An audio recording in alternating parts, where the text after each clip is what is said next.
Så blev det 9. januar 2024, og i dag vil jeg rigtig gerne snakke om opvågning.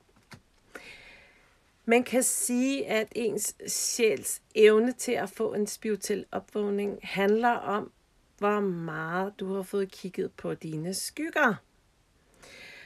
Og når man kigger på sine skygger, så får man også gennemlevet en hel masse smerte.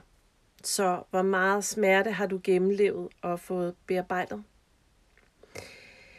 Det er sådan, at mange af de mennesker, som vi beundrer, som skinner det her smukke lys og deler al den her dejlige visdom, som vi higer efter, de har helt sikkert selv været helt inde i deres mørke, i deres skyggeunivers, og fået forløst en masse ting.